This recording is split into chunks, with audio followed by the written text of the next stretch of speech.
Text message marketing is one of the most underused channels in marketing today, but it can be so effective to re-engage your users and drive more sales. So I want you to start using it more and giving me your results, which is why today I'm giving you a crash course in text message marketing. I'm going to talk to you about why you should use it, when to use it, technical setup, spam, the messaging itself, and how to measure success. My name is Trent Kennelly. I'm a marketing strategist, and on this channel, I talk about all the things that you can do to improve your business through marketing, sales, and analytics. So if that sounds good to you and you're excited, make sure that you like this video, subscribe to my channel if you're into it, comment and let me know what you're trying to sell with SMS. I would love to be able to give you any pointers that I can give you, even just in the comments. Just ask me a question there. But until then, let's get started.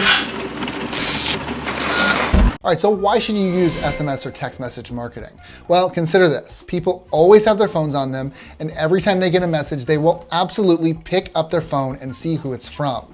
And the fact that this is an underused channel effectively means that they're not going to immediately pick up that this is an advertisement, and it's gonna make it more likely that they're gonna look at that text and get a little bit more into it before they continue down and figure out if they wanna buy from you or not. People are not getting inundated with SMS ads right now, so it makes it a lot easier to break through here. So what this means is that you need to write something compelling so that you are most likely to draw someone in because they won't immediately dismiss it as an ad. It also gets you a much better ROI than many other marketing channels. Texting is cheap. Each text that you use, that you send using something like Twilio, will cost you probably around 3/4 cents.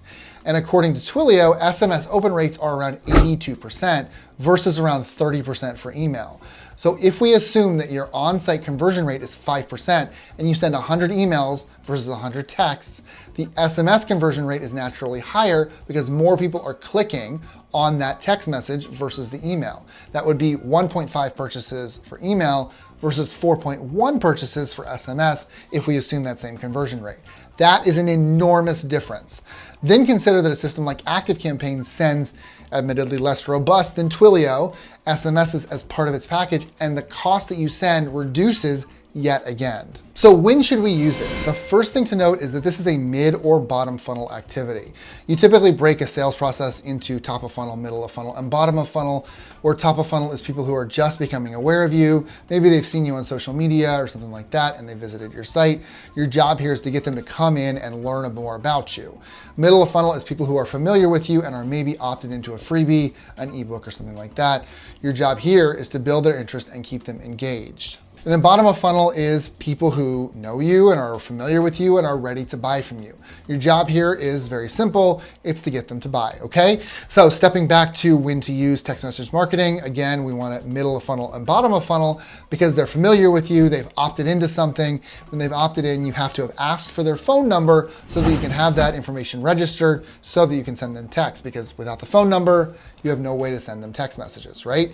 So it's important when you're putting that opt-in process in place to ask for those phone numbers. It's also worth considering that SMS marketing is action-oriented, meaning that your main reason for sending a text is not to build your relationship, but to call on people to take an action.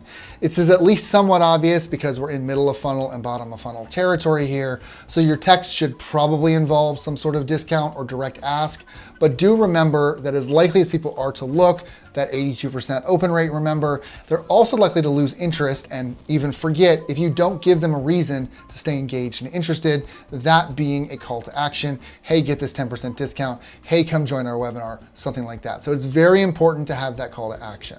Now, a warning, make sure not to overuse SMS marketing because this is great for in-the-moment action, but just like with email, if you're constantly sending them deals and offers, you're gonna get your number blocked, you're gonna dilute your brand, it's not gonna be good for anything. Keep those offers relevant and interesting to your reader, and max send a few times a week if you have something like a recurring webinar or something that's very in the moment, but really just be careful about oversending here. Another warning, don't use SMS in a vacuum. So SMS is great, but the format is so short that it's hard to get your full message across. It's better to pair this with other direct marketing channels like email. So a good structure that I found to be effective is to send them an email followed by a text shortly thereafter. This is great to further engagement and to keep them interested in the offer that you're sending through email and to remind them of that. And the idea here is really that they're going to remember that email message and follow through on that SMS. So you get them primed with the email, you send them the SMS sometime later, maybe an hour later, to get them to finally take that action. So let's talk technical setup. You need a few things to make this work. You need your own phone number to send them those text messages from, and you need a phone number for the recipient. Getting your own phone number is pretty easy. I would not suggest using the phone that you use every day. Don't use that phone number because you're just gonna get dinged with responses all the time. It's better to get another phone number through Twilio or Google Voice or something like that and set up your SMS marketing through that phone number because you won't get dinged like crazy and you can monitor the responses from a distance. Getting their phone number can be a bit more challenging. You have to have opt-in consent to send marketing texts, which means that you have to get people to give you their number. However, please do note that you do not need double opt-in at this time in places like the US. That's probably coming, but for now, once is enough. Please do not buy phone numbers to text. That's illegal and that's obnoxious for everybody and it's bad for your brand, okay? From a practical perspective, you really just have to get them to give you their phone number on a form on your site. Now, honestly, putting a phone number on a form can lead to a bit more hesitation because nobody wants to just be called out of the blue and sold to from some agent they've never heard of before. So they're a little bit more hesitant to put that phone number down on that form, which is going to be a little bit harder to get them to opt in, okay? So you need to find ways to ease that pain. One suggestion might be to say that you're never going to randomly call them. Another suggestion might be to, I know this sounds crazy, but be honest. Say, hey, look, we're going to use this so we can send you SMS texts to alert you to things that are happening on the site or with discounts or whatever. We promise not to send them more than once a week, absolute max, or something like that. Just keep it honest and that's probably going to be your best route. Okay, let's talk spam. So it is important to note that getting spam complaints is absolutely possible. Spam and robocalls have been around for phones way longer than emails, so the laws around them have limited that reach a long time ago. If you violate their rules, it can get you sued, so just be careful, okay? Now, of course, you can always change numbers, right? If you start getting spam complaints on one number, you can change to another number and no big deal. But please do consider this. Even if you change numbers, you're still annoying people, and you're annoying people by using your own brand front and center. So now your brand is an annoying brand. So just don't do it. Keep a good, strong brand. Don't be annoying, okay? So even if you have ways of getting around these spam issues, just don't be that person, okay? Next, let's talk about your system and first what you can send through SMS marketing. Depending on your system, you should really be able to send just about anything that you could typically send via SMS in your normal life. That includes images, GIFs, links, and the text itself. Once again, this is middle of funnel and bottom of funnel. So given that people are already familiar with you or you're offering on even a basic level, you're trying to get them to go deeper, which means, of course, that you are aiming for a call to action. You're aiming for them to take an action and go to your site and all that sort of stuff. So you need, at a minimum, two things. You need compelling copy that's asking them to take that action, and you need a link for them to take that action so they can click on the link and go to your site. So what should we write in that message to make that copy really compelling? Well, it just comes down to a call to action a lot of the time. Whether it's a webinar or a discount or whatever, we are just looking to get people to take an action. So let's look at some great examples here to really understand this a little bit better. This first one talks about the perks of this company, offers a discount code, and gives you a link to the product.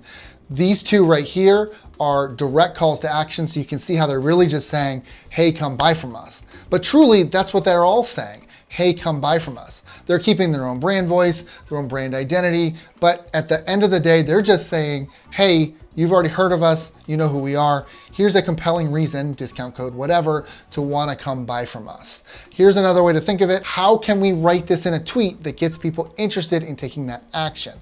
If they are already familiar with you, that tweet becomes a lot easier to write. All right, so let's finally talk about measuring results. So you obviously want to make sure that your SMS campaign is having the effect that you want it to, so you're not just wasting money on this thing.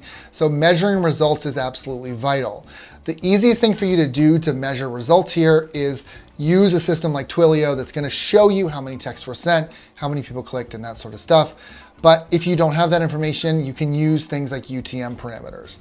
A UTM parameter tells Google Analytics or whatever tracker that you're using things about where your website visitor is coming from.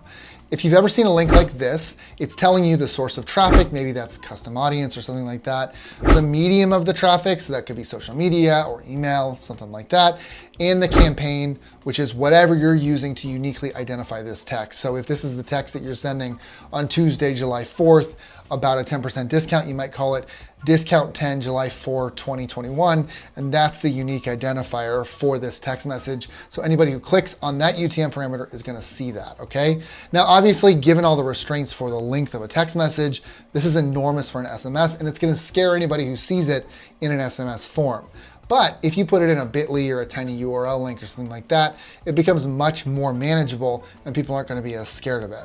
You really want to see that around 20 to 30 of the recipients of the text message are visiting off of this link. So there you go, that's the basics of text message marketing. It's not complicated, but if you follow these rules, you're more likely to find success using SMS marketing. So I hope that was helpful for you. Let me know what you're trying to sell through SMS. I am sure we can find the right message for you, even in the comments. Let me know all about what you're trying to do, and I would love to help. Otherwise, make sure that you like this video, subscribe to my channel if you're into it, and I will catch you in the next one.